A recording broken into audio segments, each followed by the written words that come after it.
E aí galera do CNVNC, beleza?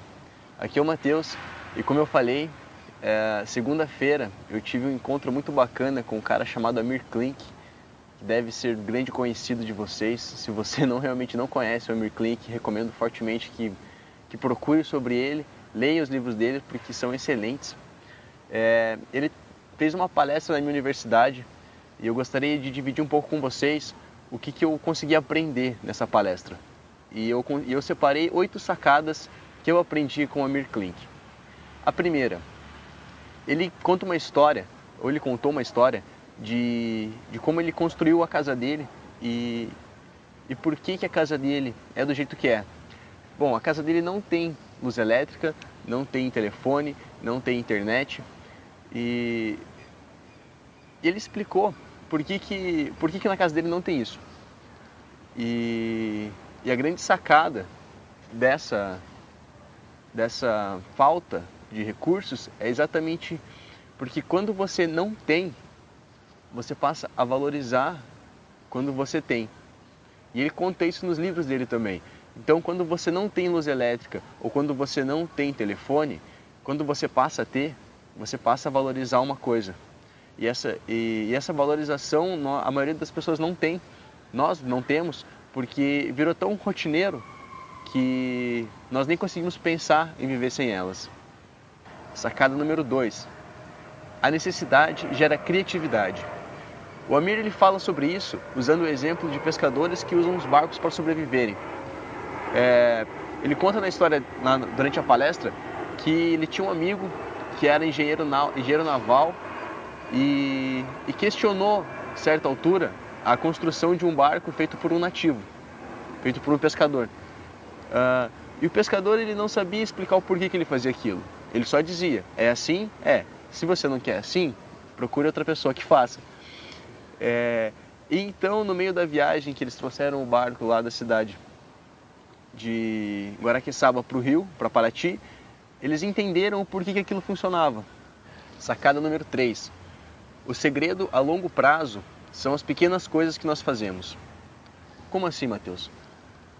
Ele usa um exemplo de um navegador que muda o sentido da sua navegação em 1 grau. E 1 grau, a curto prazo, não vai fazer diferença nenhuma. Nos próximos 10 metros ou na próxima milha marítima. Mas pensa isso se você cruzando o Atlântico. Esse 1 grau, a longo prazo, ele pode ou significar o seu sucesso da sua viagem ou significar a sua morte. E é a mesma coisa que nós fazemos na nossa vida. O sucesso que nós temos hoje são consequências de pequenos hábitos que nós temos desde quando nós nascemos.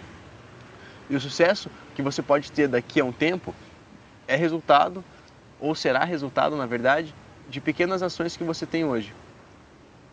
Tanto na área de alimentação, na área de relação com as pessoas mais próximas, na área de cuidado consigo mesmo, na área de estudos. Bom, em todas as áreas. A sacada é essa. O sucesso a longo prazo é resultado de pequenas atitudes. Sacada número 4. O Amir conta essa história de quando ele ficou preso intencionalmente na Antártida. Ele diz assim: quando você é o provedor de todas as suas necessidades, você não passa seu bom da boca. Você passa a valorizar as pessoas que provem aquilo para você. Como assim, Matheus? Pensa, você no meio da Antártida, sozinho, não tem ninguém para fazer sua comida, não tem ninguém para lavar sua roupa, não tem ninguém para aquecer sua água, não tem ninguém para fazer água para você, porque você teria que derreter neve em gelo. E ele fala que a gente passa a agradecer as pessoas, se sentir grato pelas pessoas que fazem isso por nós. Ou seja, não só as pessoas, mas todos os acontecimentos em si. Usando o exemplo da água mesmo, nós temos água encanada, a água chega até nós e nós nem sequer pensamos como que ela chega, né? O que tem por trás de tudo aquilo. E essa é uma sacada muito interessante, que quando você é o provedor de todas as suas necessidades, você percebe que você não é o bom da boca e que você depende de muita gente. Interdependência. A próxima sacada diz respeito à autonomia. O Amir fala que para se construir autonomia, você não deve aprender só as coisas que você gosta. Infelizmente, essa é uma realidade, mas há muitas ferramentas que você pode não gostar no primeiro momento, que em alguma altura da sua vida você vai agradecer por ter aprendido. Inglês é uma dessas, porque quando a gente é menor, a gente detesta estudar inglês. Eu detestava estudar inglês, pelo menos, mas hoje eu sei a importância dele tem e até gosto.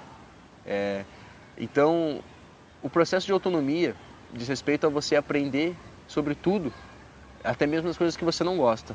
Se você não gosta de mecânica, por exemplo, e quer viajar de bicicleta, meu amigo, desculpa, você vai ter que aprender a mexer na sua bicicleta, você vai ter que colocar a sua mão na graxa. Se você não gosta de inglês e quer viajar pelo mundo, meu amigo, me desculpa, você vai ter que aprender a falar inglês. E assim vai.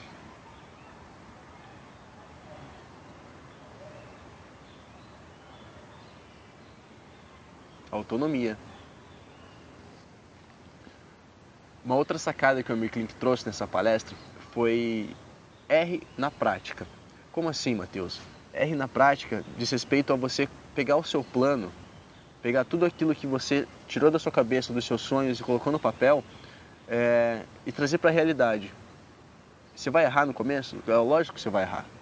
Mas a ideia é exatamente essa, de você errar na prática. Porque é na prática que você arruma o seu percurso. É na prática que você consegue alinhar o seu trajeto, consertar os pequenos erros, e aí então o próximo passo vai ser maior, muito melhor e com muito menos erros. A sétima sacada que eu aprendi com o Amir nessa palestra foi quando ele disse que comprar pronto é a pior coisa que você pode fazer em relação ao seu autodesenvolvimento. Se você realmente quer crescer como pessoa em todas as áreas da sua vida, você tem que fazer, make yourself, fazer por si próprio. Não adianta comprar pronto, não adianta pedir para que os outros façam, pagar para que os outros façam por você. Então, se você quer fazer uma bicicleta, é lógico, vai ser muito difícil você fundir o quadro, fundir as rodas, mas você pode montar a sua própria bicicleta. Você pode aprender a consertar a sua própria bicicleta. Da mesma forma que você pode aprender a costurar a sua mochila, se ela rasgar. Mas tudo isso depende muito. E você tem que pôr na balança isso, se é nessa área que você quer crescer ou não. Se você, por exemplo, quer viajar de bicicleta, eu aconselho fortemente que você pare de comprar já as coisas relacionadas à sua bicicleta e tente fazer o máximo por si próprio. E a última sacada que me marcou foi quando perguntaram para o Amir, assim, Amir, para você, qual que é a fase mais importante do seu planejamento? E o Amir Klink respondeu assim, a parte mais importante de qualquer planejamento é quando ele toma o mundo real, é quando ele sai do papel e começa a ser aplicado. Essa é a parte que você consegue ver se os seus planos estão alinhados com a realidade, se aquilo que você planejou vai ser realmente possível. E é aí que você começa a fazer os primeiros ajustes no seu plano. E é por isso que essa é a parte mais importante do meu planejamento, do seu planejamento ou do planejamento de qualquer outra pessoa. É a hora em que os seus planos tomam o mundo real. Bom, é isso, galera. Eu espero que tenha sido produtivo, como foi para mim essa palestra.